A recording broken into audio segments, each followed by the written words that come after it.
Hello everyone, and welcome to the Tarot with Titania reading of the week for April 5th to the 12th, 2024. I invite you to close your eyes and take 3 nice deep breaths with me, pulling your energy into this present moment.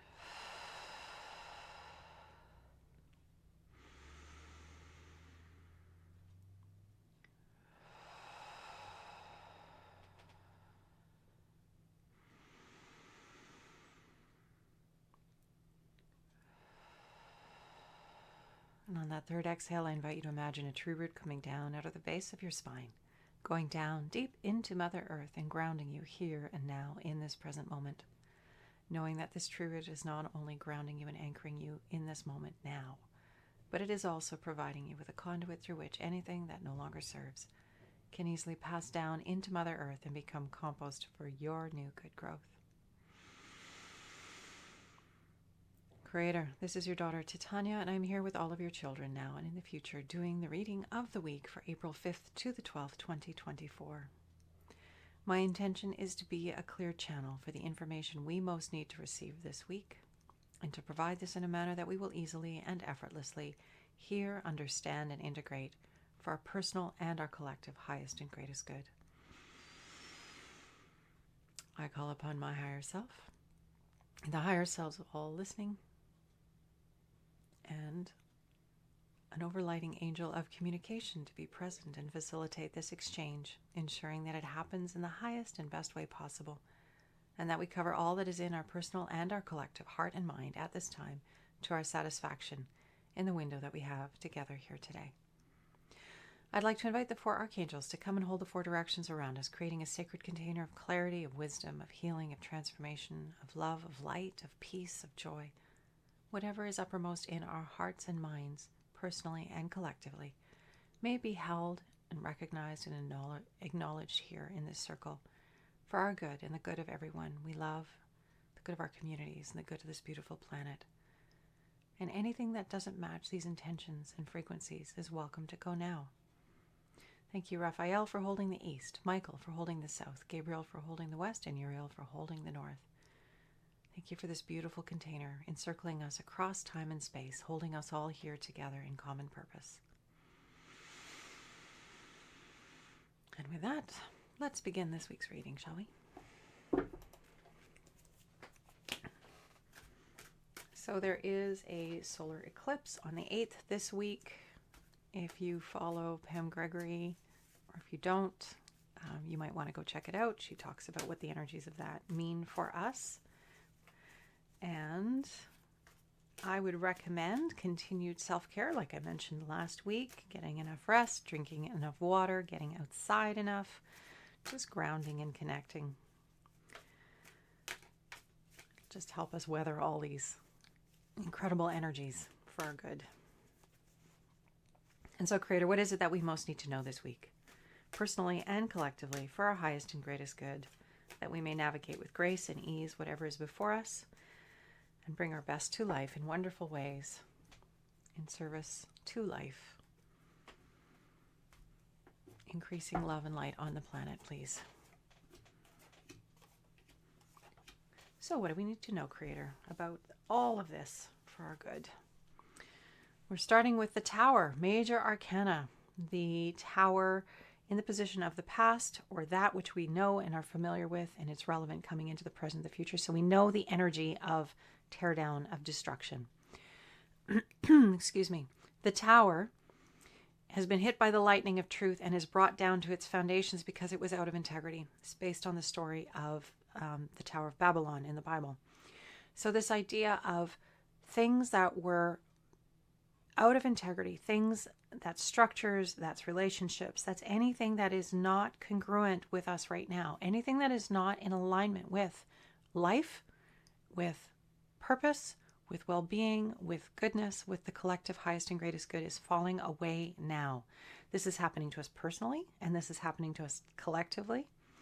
We may not see that much evidence of it on the news. Maybe we are. I don't know. I don't watch it that often. Excuse me.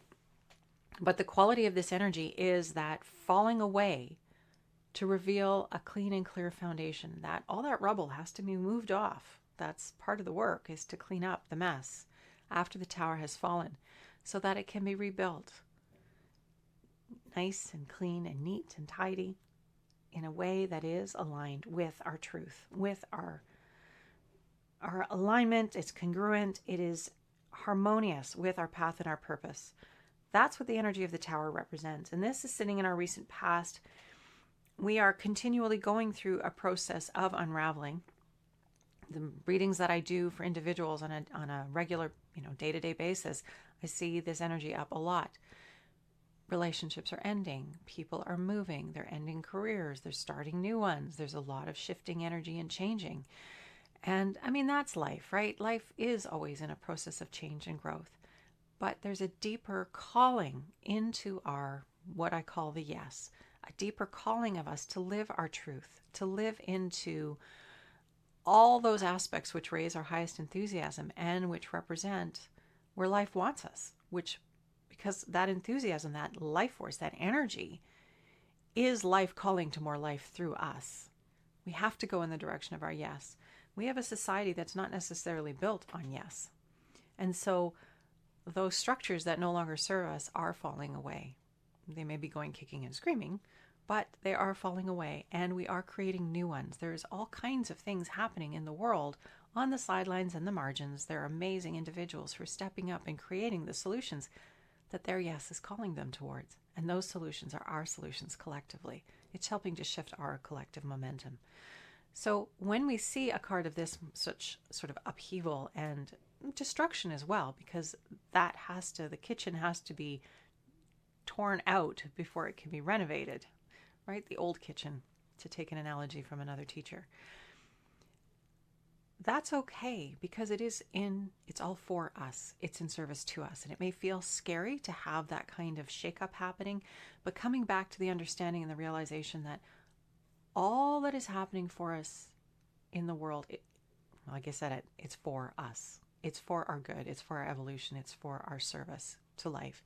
It's to help us move things, move energy, move the path forward in our personal lives and in the collective flow of life force. So it feels important, this card this week. And our reaction to that energy needs to be maybe looked at. And our old friend, the pruning card, has once again made its appearance, the Force card, the Ace of Swords. So keeping it clean and clear.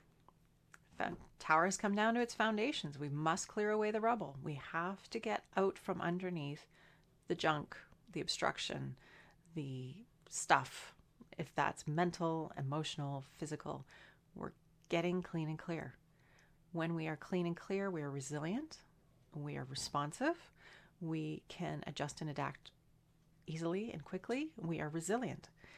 These are all words that relate to the energy of the card at this time. And so as things come down, we have to keep cleaning it up. As things fall apart, because they were out of integrity, we need to look at why. Why was that out of integrity? Why did I engage in that in the first place? What do I know now? What do I prefer?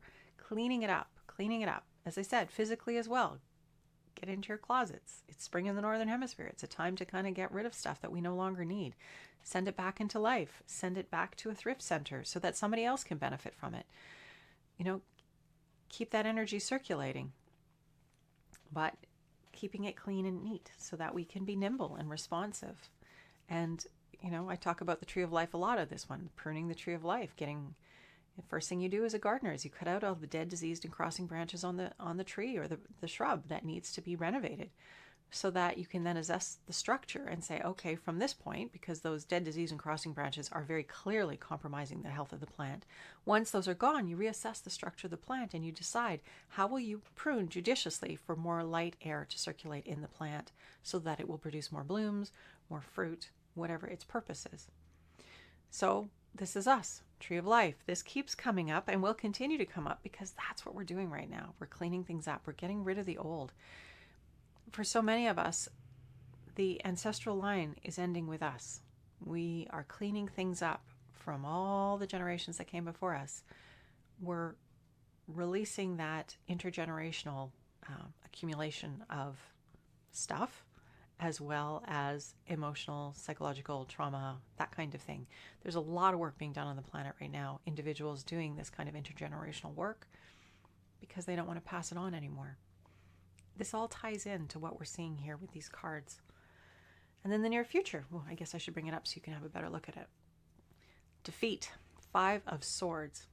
And I will draw the attention to the fact that the figure is not in a crumpled heap on the floor in abject dejection and defeat.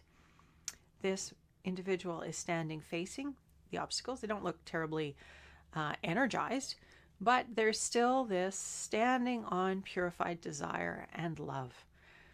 And when we come from that place, we will have what we need to weather whatever it is that's coming towards us. Even if it might be a little bit uncomfortable, if we ground in what we know to be true to us, our yes, that very compelling collection of aspects that call to our hearts and inspire us. Section of the library we head to first if you're reading for pleasure. If you're studying something, then of course it's a given. You're going to go in a particular direction.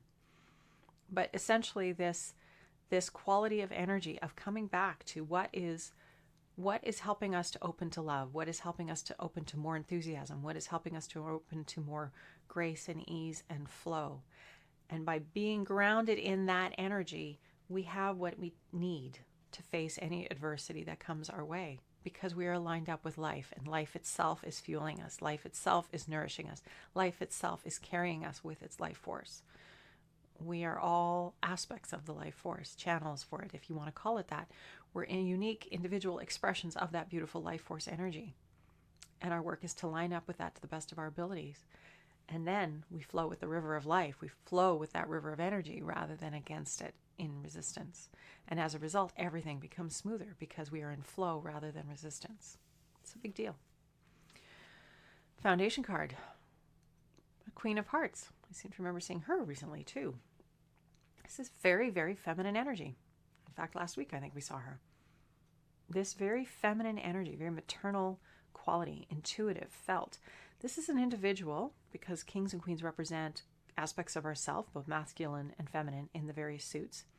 It's an individual who has mastery on the heart, mastery of emotions and understanding the heart and what motivates humans, and can see and be there for others who may not have that distinction around themselves and why they're doing what they're doing, but they can draw them into a good place, help them to express what they need to express, to become aware of what's going on for them emotionally and clear it and move it out.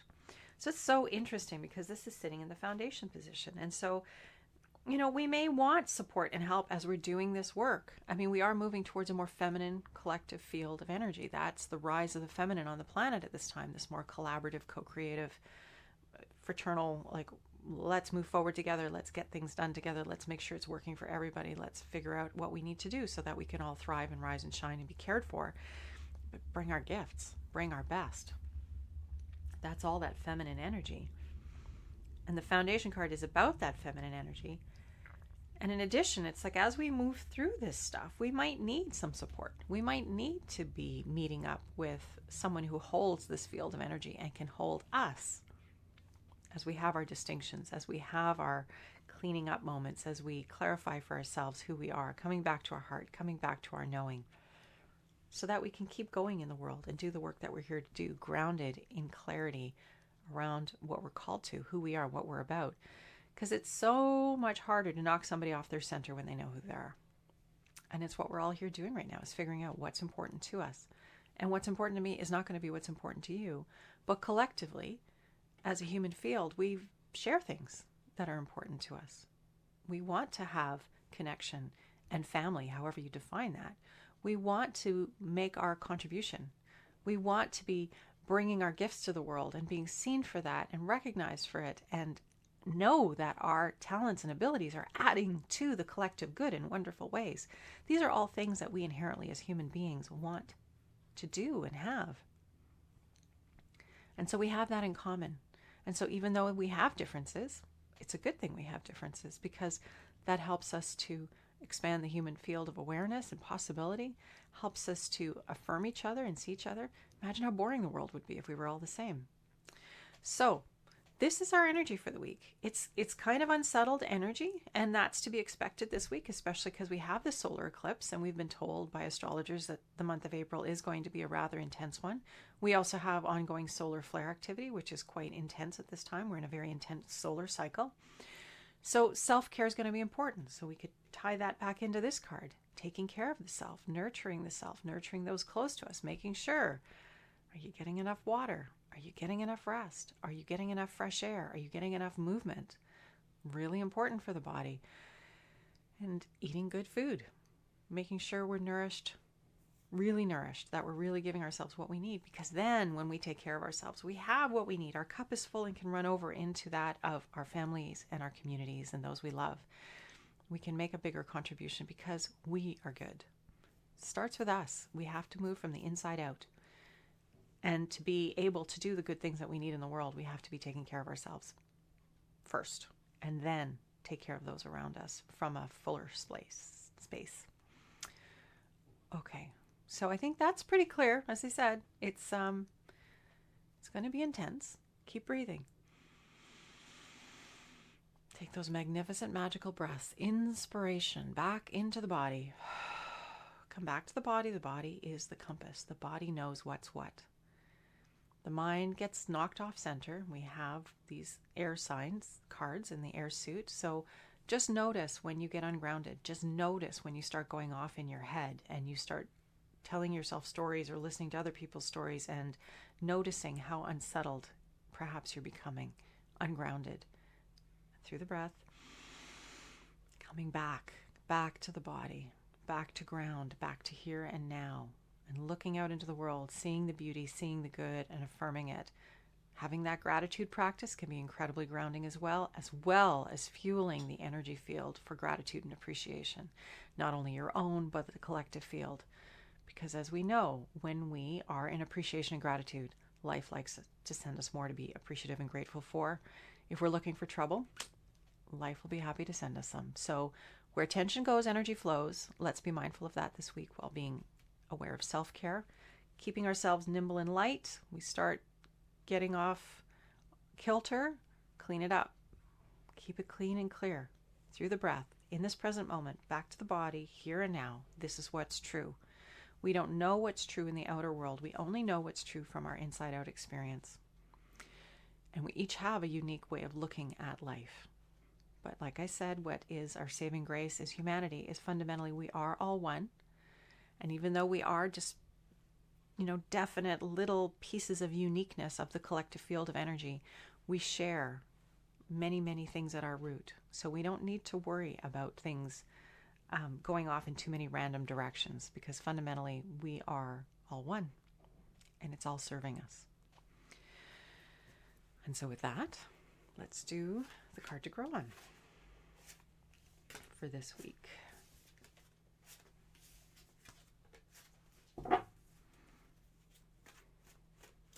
Okay, Creator, what is it that we most need to know to summarize and integrate this reading for our highest and greatest good? The highest and greatest good of everyone we touch, this beautiful world we call home. What would be most helpful for us to hold in our hearts and minds as we move forward this week, please? Nightmare. So another intense card. The nightmare, what I like to remind people is when we have a nightmare, we breathe hard, we shout out, we sometimes cry. It's intense. And then we wake up and we realize it was all only a dream. So as we're going through the intensity, and I don't want to undermine anybody's experience who's suffering. Suffering sucks, point blank. But is there a way to wake up from the suffering and have a broader perspective? To step outside of it, to breathe into a broader perspective, to breathe some light and air and circulation into the perception of trapped or the nightmare. Whatever it is, wherever we are, we can always choose to breathe, to come back to ourselves, and to open to the broader, wiser part of us. When we go into fear, when we go into uncertainty, when we go into doubt, we contract. Our energy field is like a ball of light. And when we go into those denser emotions, we get smaller and denser. And it's more difficult for inspiration and love and light to find us. That's why breath is key. Breath allows us to breathe expansion into that contracted space so that the inspiration can come, so that the light can shine in, so that we can know what to do next. So whenever we find ourselves in a situation like this, that's intense, and we don't know what to do, possibly feeling trapped, etc., we have to access the broader, wiser part of us, and we do that through the breath. It's powerful, it's simple, it's accessible to us in any moment. Breathe into the broader, wiser part of us. When we do that, we open not only our bodies, but our energetic fields, and it allows solutions to come and land in our field that we wouldn't have been able to reach before when we're small and contracted. It's very, very, very powerful to remember to use our breath in good ways. Like I said, so simple, so powerful. So this week, as we're navigating perhaps the topsy-turvy energies of the eclipse season, of the powerful solar flares that are happening, because we are of the earth, we are impacted by the orbiting bodies, we are impacted by all of these energies. We're not separate from it. As bodies that are made up of water, we're very sensitive to frequency. So remembering that and being kind to ourselves and remembering to breathe, keep breathing, keep bringing the light and the air into your field, circulating. Come home to your body, come ground to your body, get outside, take your shoes off, step on the ground if you need to. It's a fabulous way to bring your energy back down to the earth. Because of course, we are here in these small bodies at this time. It's just what's true. And we're here to navigate this time of transformation. And there will be times when it feels really intense and unbearable. Well, it's time to do something to take care of yourself when you feel that way. Keep breathing, get outside for a walk, have a nap, drink some water, do the things that you know are there to do. Coming back to what my teacher likes to talk about, meds, meditation, hydration, exercise, diet, and sleep. Remembering that acronym, meds, will help us to come back to what we need to practice to take care of ourselves and keep ourselves grounded as we move forward. And remembering that the nightmare, the contrast, the intensity that we're living through is birthing possibility. We know what we want when we know what we don't want. The challenge is not to get stuck in what we don't want and complain about it and focus on it and dwell there for a very long time. Our challenge into our mastery is to become aware of the contrast and ask ourselves, what do I know now? And then pivot towards what we know now. I want more love. I want more light. I want more kindness. I want more compassion. How do I do that now? And being grateful for the distinctions, because again, that energy of appreciation and gratitude raises the frequency very quickly, and go in the direction of what you now know. This is our work. This is what's before us this week. So don't be overwhelmed by the appearance of things. Things are not always as they seem. And understanding that everything that we are going through is for us. Even if we logically cannot make sense of that at this time, we are becoming more as a result of it, and it is taking us where we want to go because we now know more than ever what we prefer. And if we move in the direction of what we prefer, it'll happen a lot faster. Okay, I hope that has been helpful. It's going to be an interesting time. And we were made for these times. We came into these human bodies as brilliant, bright soul energy, looking forward to having this very amazing human experience, and for us to be together at this time to co-create a magnificent new future for ourselves and for all those who are going to take on human form in the future. It is a lot, and we can do it. I know we can. Take care of yourselves. Remember the meds. Now, let's close the reading. I invite you to close your eyes and take a nice deep breath.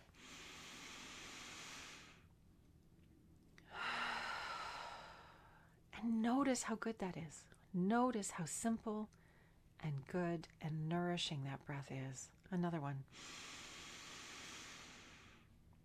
And we can do this at any moment, at any time, any place, anywhere. We have the power. Creator, this is your daughter Titania, and I am so grateful to be once again here with all those gathered on these calls for these readings.